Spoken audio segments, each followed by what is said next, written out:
dia, amigos e amigas do canal. Dica de hoje. Meu nome é Daniel Nigri, hoje é dia 30 de janeiro de 2017, uma segunda-feira, e vamos começar falando hoje sobre um IPO. Eu acho que vocês já perceberam que a Ibovespa esse ano deve...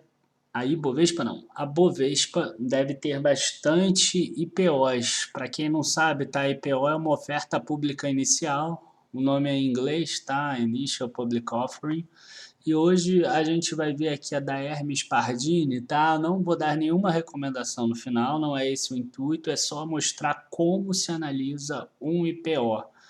Tá, até o finalzinho dele, como é que se avalia, como é que é feito. Ao mesmo tempo agora está tendo também o IPO da Unidas e da Movida. Então acho que vale a pena. Parece que vai ter uns 20 IPOs esse ano, se a economia continuar bombando aí, se continuar indo bem. Então vamos começar por dados da operação. Primeiro deixa eu explicar rápido o que é um IPO. Tá? O IPO é o seguinte, é uma empresa que ela tem o capital fechado, às vezes ela é até uma sociedade aberta, tem ações e tudo, mas ela não negocia na bolsa, ela resolve abrir o capital dela e vender parte das ações. Então ela tem que vender no mínimo 25% das ações dela, e porque ela tem que ter um float mínimo de 25%, e aí ela, né, emitindo essas ações, ela ganha um dinheiro, ela capta um dinheiro e esse dinheiro pode ser usado para diversos fins, tá? Então a gente vai ver como é que é o da Hermes Pardini. A gente vê aqui que o preço base vai ser um desses, o código vai ser PARD3, o período de reserva vai até o dia 8/2, tá? E a oferta inicial são 40 milhões de ações, 171.429. Tá, deixa eu mostrar aqui rapidinho para vocês, tá? Porque eu gosto de mostrar. Esse aqui é o site, tá? Do grupo pardini.com.br. Aqui no relacionamento com investidores tem aqui avisos ao mercado e prospecto preliminar. Então, se a gente abrir isso aqui, desculpa a primeira página, as letras são muito pequenas. Eu estou em 180%, está desse tamanho.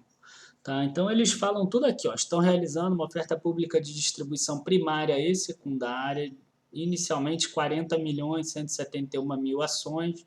Eu passei tudo para os slides para ficar mais fácil de ver aqui para vocês, tá, gente? Então vamos voltar lá para os slides. O que é uma oferta primária? Ela vai para o caixa da empresa. E o que vai para o caixa da empresa? O valor da venda de 8.571.429 ações. E oferta secundária é que um sócio está vendendo a participação dele. No caso, esse fundo de investimento aqui é um acionista vendedor, ele vai vender 31 milhões e 600 mil ações. Isso na oferta inicial, porque se tiver uma demanda maior do que a oferta inicial, aí você tem aqui embaixo escrito, ó, nos termos do artigo 24, a quantidade de ações inicialmente ofertadas poderá ser acrescida de um lote suplementar em percentual equivalente até 15%. E aqui em cima, que eu acabei pulando, até a data de disponibilização do anúncio de início, a quantidade de ações inicialmente ofertadas, sem considerar as ações suplementares, conforme definido abaixo, poderá ser acrescida em até 4,27%. E fala a quantidade de ações aqui, ó, pode ser acrescida em 1.714.000 ações, e aqui pode ser acrescido em até 6 milhões de ações. Dizendo, inclusive, aqui, ó, 1.200.000 em ações da companhia e 4 milhões em ações que vai ser alienada pelo fundo, pelo acionista vendedor. O acionista vendedor é o fundo que aparece aqui em cima. O GIF, fundo, acionista vendedor.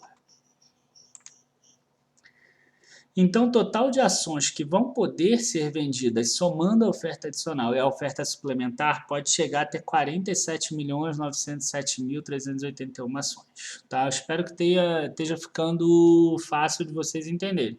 Estou tentando ser o mais didático possível. Aí, ó, o que acontece? Quanto a empresa pode ganhar? Isso aqui é retirado daqui também.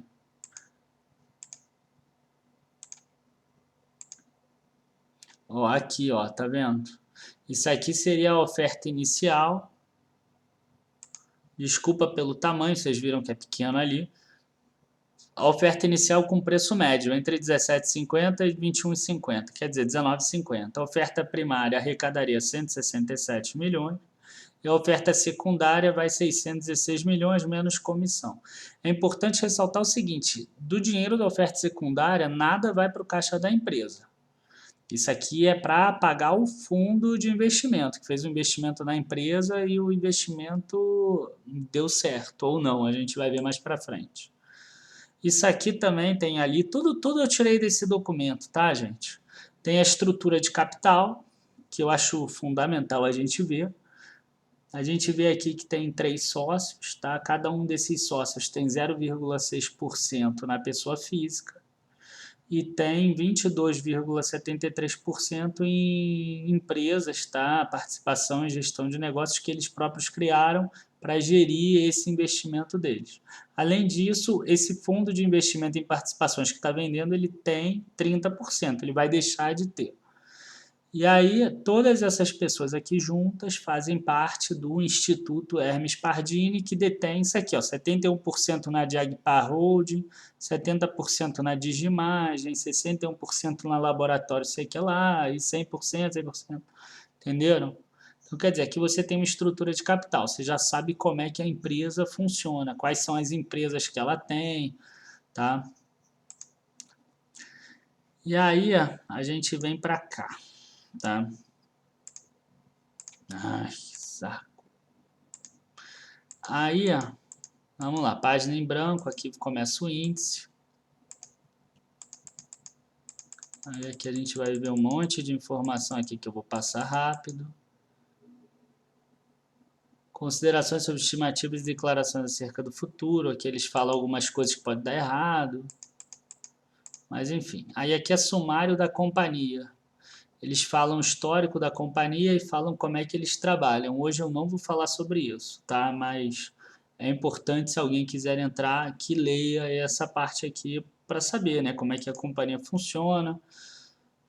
Tá? Pelo que eu li aqui, ela tem 2 formas aqui de receita. Tem o PSC, que é o atendimento ao paciente, e tem no segmento laboratório de referência, que é o que eles querem implantar mais.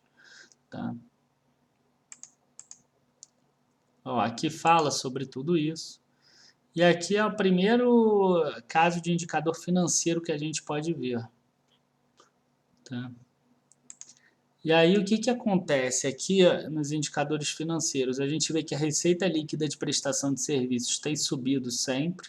Inclusive em 2016 já está bem maior do que era em 2015, no primeiro trimestre, então nos 3 primeiros trimestres, então quer dizer, deve ter fechado 2016 com um valor 100 ou 120 milhões aqui acima da receita líquida de 2016. Como fato ruim, as margens estão diminuindo um pouco, o EBIT e o EBITDA, mas mesmo assim, em valor nominal, estão crescendo num ritmo bom. Vocês vão ver que a empresa eu até considero ela direitinho, eu considero ela tranquila em relação ao financeiro. Eu queria ver se eu chegava, ó, aquela coisa que a gente viu agora. Eu queria ver se eu chegava na parte dos dividendos. Mas enfim, o que acontece é o seguinte, tá? Isso aqui eu tirei de lá também. E agora, numa assembleia realizada em 9 de dezembro de 2016, eles decidiram pela distribuição de dividendos para esses acionistas atuais, no valor de 214 milhões de reais. Vocês vão ver que isso é praticamente toda a reserva tá, de lucro que eles têm, tá? Então, quer dizer, 11 milhões sobre distribuição intermediária de lucros acumulados e 202 milhões referentes às reservas de lucro da companhia. Então, eles estão tirando o dinheiro que tem de reserva de lucro para os sócios atuais e a empresa vai começar já assim, só com os lucros acumulados desse ano praticamente. Entendeu? Então, na hora, depois que eu for calcular o patrimônio líquido, eu vou abater esse valor aqui que vai ser retirado da reserva. Vai ter uma mutação do patrimônio líquido. Dessa parte aqui de baixo, do 212 milhões. Aqui tem uma coisa interessante também. A quantidade atual de ações, tirado daquele documento também, é 121.122.166 ações. O capital social é 148.801.989 reais. Isso dá um valor de R$ 1,23 por ação de capital social. Não confundir com patrimônio líquido, tá, gente? O que acontece? Esse foi a injeção de capital inicial, tá, que as pessoas fizeram. Imagina que você tenha um prédio, você comprou um apartamento ainda na planta, num lugar que ninguém comprava há 20 anos atrás, ou há 50 anos atrás, como esse laboratório de 1959, e naquela época você pagou, sei lá, 30 mil reais. Hoje esse apartamento vale, sei lá, 600 mil reais, entendeu? Então isso aqui não é bom comparar, é só para mostrar que as ações que já existem, elas estão num preço de capital de R$ 1,23. As novas eles querem vender entre R$ 17,50 e R$ 21,50. Mas já tem alguma coisa extra, né? Já tem um lucro lá acumulado, tem alguma coisa. Se tiver só a oferta inicial, 40 milhões e poucas de ações, isso vai representar 30,97% do total das ações. E vai virar 129 milhões de ações, porque tem uma parte que é a oferta primária, vai aumentar a quantidade de ações. Se for o total de ações, vai dar isso aqui, tá? O valor mínimo de pedido de investimento é de R$ 3.000, o valor máximo é de R$ 1 milhão por investidor não institucional. É importante dizer também o seguinte, que os valores podem ficar fora da faixa do 17,50 a 21,50 e quem define o preço é um procedimento chamado book building, que é feito apenas para investidores institucionais. Então, a gente, que é minoritário, a gente não tem relação com o preço. Então, se você quiser entrar nesse PO em qualquer outro, vocês têm que estar com a cabeça ciente do seguinte, se for até no preço máximo ou até um pouco maior, eu quero entrar nesse IPO também, mesmo analisando tudo, tá? E aqui eles colocam, tá, esses mesmos dados que eu botei antes. Por que eu botei isso aqui? Eu botei isso aqui para a gente ver a diluição. Olha só a diluição. Aqueles 3 fundos dos sócios, eles vão diminuir de 22,73% a participação para 21,23%. O fundo que é vendedor vai diminuir de 30% para 3,65%. Eles vão diminuir aqui na pessoa física um pouco também e vai passar a ter 30,97% de float. Se acontecer de vender todas as ações disponíveis da oferta adicional e da oferta suplementar, a diluição é maior, né? Vai ter 20,75% cada um deles. O fundo de investimento vai deixar de ser acionista, ele vai passar a ter 0%, ele vai vender todas as ações e vai passar a ter 36,10% de float.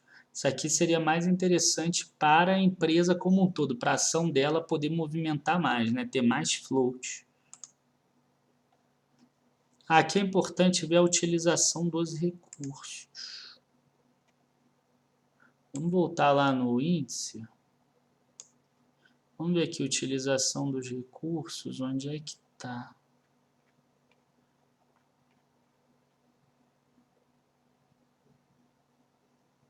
Aqui, destinação dos recursos, página 83. Vamos lá, gente. Página 79, 80, 81, 82, aqui, 83. A destinação dos recursos, ó, com base no preço médio de R$19,50, mostra aqui qual é o valor máximo que é o valor que vai chegar nesse preço, né? O valor máximo seria no 21,50, mas eu já falei que pode ser até um pouco mais ou pode ser menos do que o 17,50 também. Então, ó, se for 167 milhões, vai ser tudo para expansão, tá?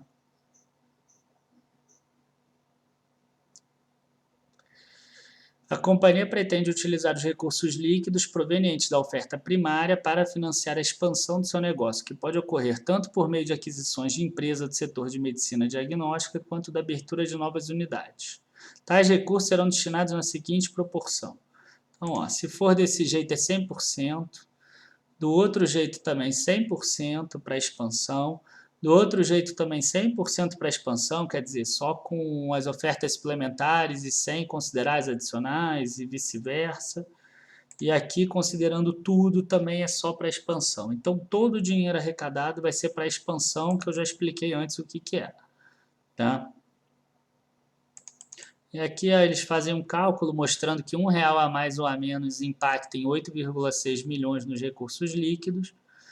E, por fim, a companhia não receberá quaisquer recursos em decorrência da realização da oferta secundária, visto que tais recursos líquidos reverterão integralmente para o acionista vendedor. Tá? Aí a gente vem aqui mais embaixo, tá na página 100 e alguma coisa.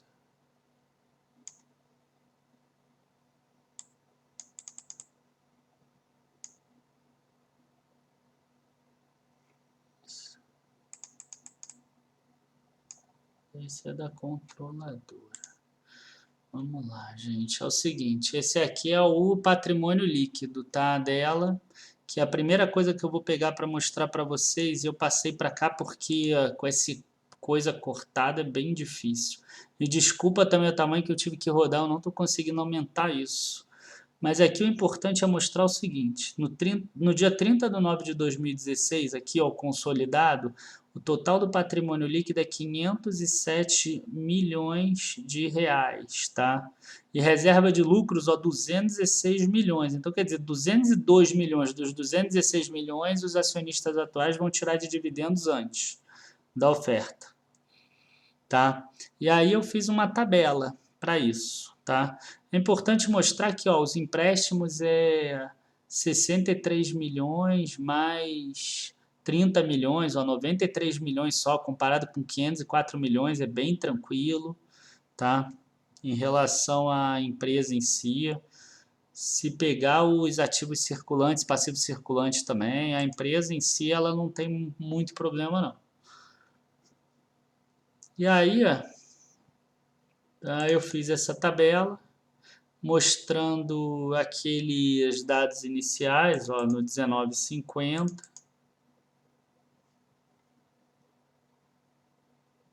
Deixa eu ver se eu consigo diminuir um pouco para ver se cabe tudo aqui.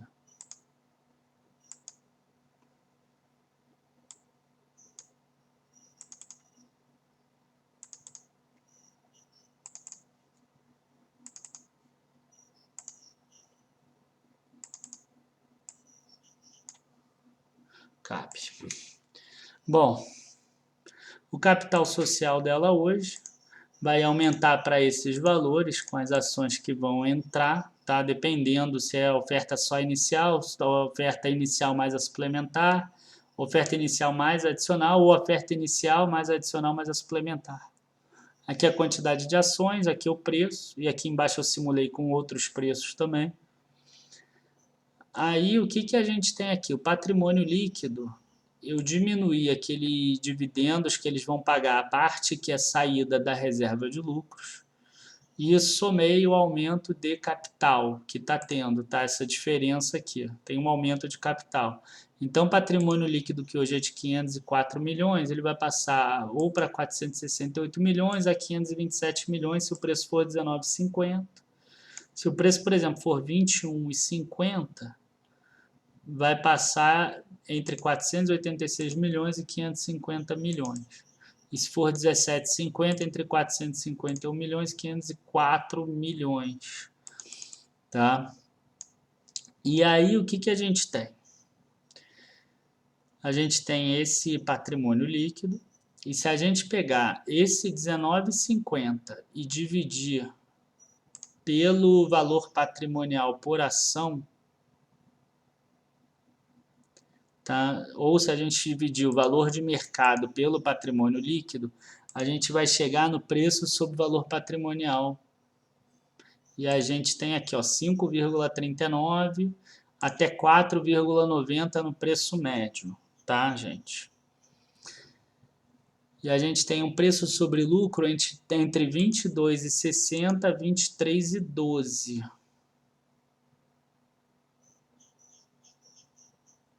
F10, Isso, entre 22,60 e 23,12. Por quê? Porque o lucro por ação ele vai ser o mesmo, só que aqui tem mais ações, né? Então o valor diminui. Só para a gente não ficar boiando aqui, vamos ver a demonstração de resultado da empresa. A gente tem aqui que nos 9 meses de 2016 e 2015, olha, a gente teve um aumento bom da receita, a gente teve um lucro bruto que aumentou também legal, uns 10% aqui, 11%, mas a receita aumentou mais, aumentou uns 20 e poucos por cento, ela perdeu um pouco de margem, a gente já viu lá naquele primeiro slide. A gente tem aqui o lucro operacional, a gente tem aqui antes das receitas e contribuição social, e a gente tem da imposto de renda e contribuição social, e aqui a gente tem o lucro líquido que também aumentou. Então eu fiz uma projeção, tá, bem simples em regra de 3, que o lucro líquido projetado seria de 111 milhões. Eu peguei esse valor e dividi pela quantidade de ações. Aí a gente chega nesse valor, e a gente chega nesse valor de retorno sobre patrimônio líquido, que eu peguei esse lucro e dividi pelo patrimônio líquido atual. Tá, gente? 22,19%. E aí eu fiz essa outra tabela aqui no final, que eu comparei ela com o Fleury. E a gente vai ver que ela tem alguns números interessantes. Ela vai ficar mais cara no preço sobre o valor patrimonial, quer dizer, eles estão cobrando mais caro. Isso aqui é nesse aqui, tá? Imaginando dessa forma aqui. Oferta inicial somente com preço médio de R$19,50. O retorno sobre patrimônio líquido 22,20%. Dívida bruta sobre patrimônio líquido 19,86%, ela é menos endividada do que a Fleury, por exemplo, que é uma empresa que cresce muito, ano passado subiu mais de 100%. O retorno sobre patrimônio líquido também é maior do que o da Fleury. Margem bruta, mesmo em queda, ainda está maior do que a da Fleury. Margem líquida também. E o indicador do Price Sales Ratio ficou mais ou menos parecido, tá? Ficou igual, praticamente. Ficou um pouco melhor, mas praticamente igual. A única coisa que, a única que eu fiquei meio assim, é uma variação grande no contas a receber, que a gente consegue ver aqui no demonstrativo de fluxo de caixa. Tá? Que eu, assim, acho importante a gente mostrar, ó, a gente teve uma variação grande aqui no contas a receber, de 76 milhões mais 83 milhões, que eu achei que não é compatível somente com o aumento de resultado da empresa. Tá? Pode ser que esteja alongando os recebimentos da empresa e isso pode ser ruim no futuro para ela. Mas eu também não cheguei a analisar tão a fundo. E a gente vê aqui que o fluxo de caixa das atividades, o caixa gerado pelas atividades operacionais também tem aumentado ao longo do tempo.